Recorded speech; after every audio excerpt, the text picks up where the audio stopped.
Ok, en la terapia cognitiva, cuando la persona acude a consulta, es bien importante que pueda ella sentirse en un ambiente de acogida, de confianza, porque es un proceso de colaboración que vamos a iniciar con la persona. Entonces, la persona cuando acude a la consulta no necesariamente tiene que estar presentando un trastorno, a veces son dificultades, preocupaciones que puede tener en el momento o alguna dificultad para tomar decisiones, toma de solución, solución de problemas o en las relaciones interpersonales o el estado de ánimo depresivo o un problema de ansiedad en un momento dado o de pareja, o tú quieres mejorar también los niveles de comunicación asertiva. Entonces hay una gama de dificultades que la persona puede llegar allá. ¿Qué hacemos allí? Lo primero es entender que es un proceso terapéutico. Es decir, no es cuestión de la consejería ya. Es un proceso en el cual nosotros identificamos basado en los procesos de psicopatología por un lado y también las fortalezas que trae la persona. Identificamos que, cuál es el problema para el usuario, para el cliente, cuál es, qué es lo que le está preocupando en ese momento, porque no es la circunstancia en sí mismo lo que lleva a la persona a tener lo que para ella le está perturbando, sino cómo está concibiendo la interpretación de esa situación basada en sus metas personales, basada en su sistema de creencias. Y a partir de ese proceso de interpretación de una forma rígida, dogmática, inflexible, sin verificación, sin someterlo a un método científico, la persona empieza a generar y a experimentar una emoción desagradable y probablemente una serie de comportamientos que lo está alejando de lo que realmente quiere resolver. Entonces uno en el proceso terapéutico se hace eso, ¿vale? Identificamos a partir de la entrevista, del reporte que da el paciente, la recolección en un momento dado de la información verbal y a través de pruebas psicológicas, identificamos problemas, establecimos las hipótesis, las verificamos y a partir de aquí se genera un proceso de intervención de acuerdo a la necesidad que tiene el paciente. Verificamos si esta intervención está dando resultados, ha venido presentando mejoría hasta que se logren los objetivos terapéuticos y se hace seguimiento y de alta. Como digo yo, el paciente, uno le dice al paciente eh, que entra en un proceso para que él aprenda a ser su propio terapeuta, a tener las llaves con las que puede abrir las puertas de lo que él considera como felicidad. Bien, el beneficio, lo primero es que la persona vuelva a tener ese gozo en su salud mental, o sea, establezca esa estabilización en su salud mental. Esto le va a permitir entonces tener una mejor disposición y posición frente a lo que está viviendo. Es decir, va a entender, por un lado, se va a conocer, pero por otro, cuando esté viviendo algún elemento de su vida, va a someter a prueba lo que está pensando y va a hacer una modificación en sus esquemas. Es decir, es de beneficio porque si la persona al identificar el trabajo que estamos haciendo con ella tiene un temor a ser amada, un temor a ser rechazada, pues va a empezar a entender y a modificar esa forma de pensar, esa creencia central o su creencia de ser incapaz en un momento dado o ese temor a ser abandonado o sentirse solo, va a darle una nueva reinterpretación a ello de tal manera que va a tener nuevas formas de pensar, nuevas formas de sentir y nuevas formas de comportarse de una forma mucho más adaptativa que la que traía. Bueno, cuando la persona,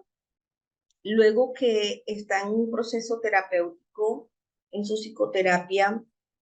nosotros dejamos entre una sesión y otra actividades de entrenamiento. Yo le llamo actividades de entrenamiento. Muchos terapeutas desde el modelo le llaman tareas entre una sesión y otra. Esas actividades de entrenamiento le va a permitir al paciente poder monitorear cómo son sus pensamientos respecto a lo que está experimentando en su perturbación emocional o lo que le puede estar preocupando. Entonces, estos pensamientos automáticos, la persona tiene un sesgo atencional que lo está llevando a procesar la información de acuerdo a esa dificultad que puede estar presentando. Por ejemplo, si la persona tiene una estructura, un esquema,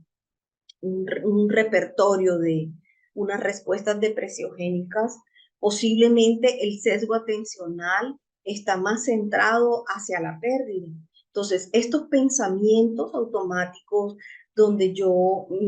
me quedo con el detalle negativo, catastrofizo, magnifico, o es blanco o es negro, hacen, me llevan a que se active una serie de sistemas mucho más profundos como mi filosofía de la vida, de mí misma, de los demás, del futuro, y ese tipo de creencias intermedias donde yo las condiciono o coloco en términos de proposiciones de ese entonces o esa actitud de ese sesgo valorativo negativo hacia mí o esos deberías, esas reglas, esos dogmas, me va a llevar a activar entonces mis creencias profundas. Y esas creencias que están inmersas en los esquemas se van a activar y por supuesto cuando yo le doy las herramientas al paciente que se monitoree en qué se está imaginando, qué pasa por su mente o qué está recordando cuando siente tristeza, por ejemplo, él va a empezar a pillarse ese tipo de pensamiento para que más adelante pueda tener pensamientos alternativos, sin ese sesgo cognitivo, sin esa distorsión cognitiva. Eso se hace en terapia y se deja entre sesiones. Y también en las actividades comportamentales, por ejemplo, las actividades donde va a ser un plan diario para poder organizar su día y calificar y evaluar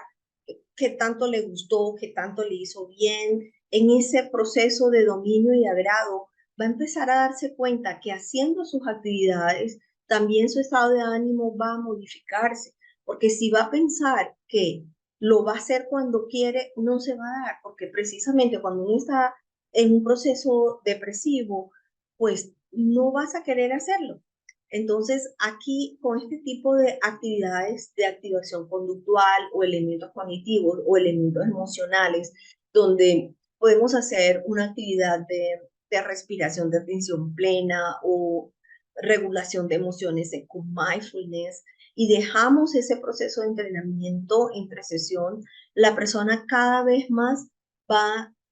sumando a su repertorio en su vida, en cómo piensa, cómo siente y cómo hace esas nuevas maneras, mucho más sanas, más adaptativas, de tal manera que no, llegado al final del proceso, pues ya ha logrado estas nuevas competencias de afrontamiento, nuevas habilidades de afrontamiento adaptativas. Sí, yo creo que es importante que las personas pudieran entender y comprender sobre todo la importancia de asistir a psicología clínica y asistir a un psicólogo especializado en el área clínica y especializado, en este caso, en el modelo cognitivo conductual.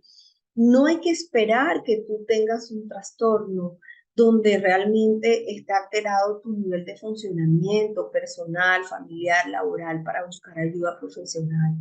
Inclusive cuando tú tienes tus niños, tus hijos, adolescentes, no hay que esperar que se desarrolle un trastorno específico para buscar la ayuda profesional. Creo que en la medida en que nosotros podamos tener más elementos de prevención y de promoción en la salud, pues cada vez más podríamos ejercer el hecho de ser mejor persona. Y la terapia precisamente, uno de los principios es que es colaborativa. Es un proceso donde tanto la persona, el usuario, el cliente, el paciente, como el terapeuta van a elaborar las metas comunes en los cuales uno se va a dirigir para asumir un cambio y el cambio se espera que sea